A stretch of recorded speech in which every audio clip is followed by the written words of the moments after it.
சாய் பக்தர்களுக்கு என் அன்பு வணக்கங்கள். ஓம் சாய்ராம். என் அன்பு குழந்தையே, உன்னை பார்த்து ஒரு கேள்வி கேட்க வந்தேன். சாயப்பா, இந்த கேள்விக்கு நீ சொல்லும் பதில்தான் இருக்கிறது. உன் வாழ்க்கையின் முடிவு என்பதை இப்பொழுது நீ தெரிந்து கொள்ளலாம். வாழ்க்கையின் வழி என்பது இன்னொருவர் உனக்கு கொடுத்தால்தான் அது உனக்கு புரிகிறது. அப்போது ஐயோ செய்து விட்டார்களே என்று எத்தனை மனம் வருந்துகிறாய். எத்தனை பேரிடம் அவர்களை பற்றி பேசி இத்தனை எனக்கு செய்து விட்டார்கள், இந்த துரோகம் எனக்கு செய்து விட்டார்கள், இப்படியெல்லாம் என்னை பேசிவிட்டார்கள், என் வாழ்க்கையை நாசம் செய்து விட்டார்கள் என்று எத்தனை பேரை சொல்லியிருப்பாய். ஆனால் நீ மட்டுமல்ல, இங்கு எல்லோரையும் தான் சொல்கின்றேன். தன் தவறு என்ன என்று யாருக்குமே இங்கு தெரிவதில்லை. உன்னை பார்த்து உன் சாயப்பா இந்த கேள்வியை கேட்கின்றேன் என்று மனம் வருந்தப்படாதே. நான் எதற்காக இப்படி ஒரு கேள்வியை உன்னிடத்தில் வைக்கிறேன் என்பதை நீ புரிந்து கொள்ள வேண்டும். வலி தனக்கு வந்தால் மட்டும்தான் என்று தெரியக்கூடாது. எப்போதும் அந்த வலி பிறருக்கு அனுபவிப்பார்கள் என்ற எண்ணம் வந்தாலே போதும். பழி பாவங்கள் யாரும் சுமந்திருக்க மாட்டார்கள்.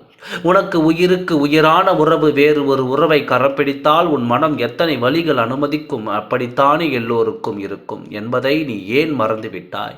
ஒருவர் உயிருக்கு உயிராக ஆசைப்பட்டு உயிருக்கு உயிராக உலகமாக வாழ்ந்து வரும் ஒரு வாழ்க்கையை ஒரு கூட்டை கலைப்பது போல ஒரு வாழ்க்கைக்குள் சென்று அந்த வாழ்க்கையை கலைத்து அந்த உறவை தன்னுடைய உறவாக மாற்றிக்கொள்ளும் இந்த பழக்கத்திற்கு நீயும் துணை போய்கொண்டு தானே இருக்கின்றாய். புரிந்ததா குழந்தையே, புரிந்ததா? வலிகள் உனக்கு மட்டும்தான் என்று நீயும் அனுபவித்திருக்கிறாய். அதே வலியை பிறருக்கு கொடுத்து கொண்டிருக்கும் ஒருவருக்கு நீ உதவியாக இருப்பது எனக்கு பிடிக்கவில்லை. என் குழந்தையே, நீ நல்லதையும் சொல்ல வேண்டாம், கெட்டதுக்கும் துணை போகவும் வேண்டாம். அவர்கள் சரியில்லை என்று தெரிந்தால் அவர்களை விட்டு நீ விலகி இருப்பது உனக்கு உத்தமம். உன்னுடைய பிள்ளைகள், அதாவது என்னுடைய பிள்ளைகள், எந்த உறவையும் கெடுக்கக்கூடாது என்ற உறவையும் பறிக்கக்கூடாது. யாருக்கும் துரோகம் செய்யக்கூடாது. தவறுகள் செய்தாலும் தவறு என்று தெரிந்தால் உடனே திருத்திக் கொள்ளும். என் குழந்தைகளுக்கு நான் தான் என் பிள்ளையாக ஏற்றுக்கொள்வேன். எப்போதும் நீ தவறு செய்திருக்கிறாய் என்று தெரிந்தும் உன்னிடம் நான் ஏன் பேசுகிறேன் தெரியுமா? நீ தவறு செய்யவில்லை, அவர்கள் அருகில் நின்று கொண்டிருக்கின்றாய்.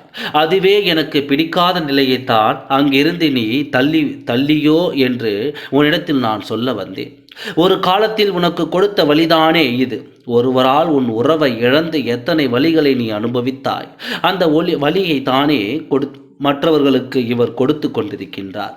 அவர் அருகில் நட்பு என்ற பெயரில் நீ நிற்பது எனக்கு மிகவும் பிடிக்கவில்லை. திருத்திக்கொள், இந்த தவறை திருத்திக்கொள். உன் சாயப்பா மன வருத்தத்தோடு சொல்கின்றேன். அங்கிருந்து நீ விலகி நின்றால்தான் உனக்கு நல்லது. உன் சாயப்பா சந்தோஷம் அடைவேன். அப்போது நீ சாயப்பாவை எனக்கு நீ நன்றி சொல்வாய். ஓம் சாய்ராம். நன்றி, வணக்கம்.